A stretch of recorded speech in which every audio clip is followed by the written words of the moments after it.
Honored guests, fellow colleagues, delegates, and volunteers, greetings from Boston, USA. I'm Dr. Maureen Manning, and I'm thrilled to be a part of the inaugural Shaping the Future conference. That thousands are gathered today to celebrate women's rights and to promote ending violence against women speaks volumes about the fact that the future can be favorable for all women. Looking back for over a century, numerous initiatives, acts, and declarations promoting women's rights and calling for an end to gender-based violence have been officially recognized across the world. In 1909, the first National Women's Day on record was held in New York City. In 1975, International Women's Day was recognized by the United Nations. In 1979, the Convention on the Elimination of All Forms of Discrimination Against Women was created. In 1993, the Vienna Declaration and Program of Action was enacted.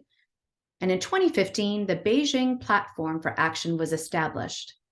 And yet, according to Ivan Simonovic, the former UN Assistant Secretary General for Human Rights, in his address to the General Assembly a decade ago, violence against women remains the most pervasive expression of discrimination against women and an egregious violation of human rights. Indeed, diverse and persistent forms of violence continue to affect the lives of millions of women worldwide, thus curtailing the whole range of their human rights and empowerment in all aspects of life, whether in public, economic, social, or family sphere. Thus, despite over 100 years of accomplishments in the pursuit of women's rights, myriad disparities prevail, including gender bias in education, the gender pay gap, poor access to health care, genital mutilation, and the revocation of reproductive rights, lack of representation of women in policymaking, child marriage, trafficking, gender-based violence, and women disproportionately are impacted by poverty, war, disease, lack of clean water, and food insecurity. Simonovic argued that there can be no democratic and equal society if half of the world's population remains discriminated and disenfranchised. In fact, throughout history, when women have exercised their right to freedom of expression, assembly, and to participate in public life, many have encountered stereotypes, harassment, and violence. For example, in 2012, when young Palestinian Malala Yousafzai spoke about the atrocities of life under Taliban rule, she was shot by Taliban forces. Miraculously surviving, she became a world-renowned figure in the quest for peace and in the pursuit of equal access to education for women. As a result of Russia's war on Ukraine, there are continued violations of women's rights in conflict-affected areas. A recent UN report warns of an alarming increase of gender-based violence, transactional sex for food and survival, sexual exploitation, and trafficking. Over the past year, circumstances for women and girls in Afghanistan has grown increasingly dire, with a continued denial of the fundamental right of women and girls to participate in secondary and tertiary education. Many UN experts consider this calculated erasing of women and girls from Afghan society. In Iran, the death of 22-year-old Mahsa Amini in September has sparked deadly protests against the authoritarian regime. And of the over 1,400 protests in the last 3 months, at least 1,200 of them were led by women.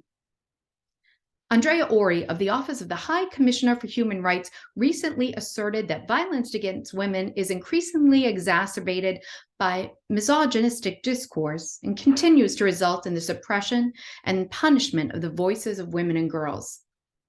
He argues women have a key role in fighting systemic racial discrimination, but address the growing threats to women and girls who speak out in defense of their rights. Around the world, there's stigmatization, harassment, and attacks against women active in the public sphere, Ori says, such as female human rights defenders, journalists, and politicians. These events and countless others have illuminated the injustices, inequities, and prejudices that permeate society. Throughout history, politicians and policymakers have long made grandiose statements that all humans should be treated equally. Yet what happens when their actions do not live up to their words? Perhaps we should consider the inequities, and the injustices, and what lies at the roots, and decide how we can address them in a positive and peaceful way that puts an end to the violence of words and actions, paving the way for a more peaceful and prosperous future for women and girls. Each of you gathered here today has demonstrated a desire to shape the future. And over the course of this Shape the Future conference, you will hear from world leaders, experts in peace and diplomacy, educators, and subject matter experts across Nigeria and around the globe. You'll have the opportunity to hear thought leaders discuss Nigeria in relation to its position in the world of global education and how to propel forward as leaders and champions. You'll learn about opportunities for youth as they relate to gender equality and inclusion. And you'll consider the concepts of ethical leadership, conflict prevention, and peace building.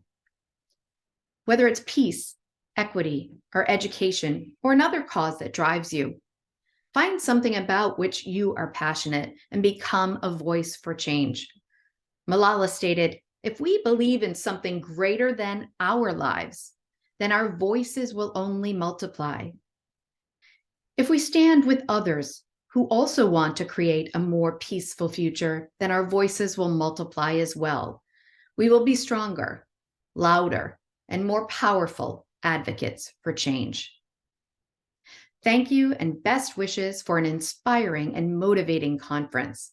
I have no doubt that each of you will play a role in shaping the world and make it more peaceful, equitable, and just.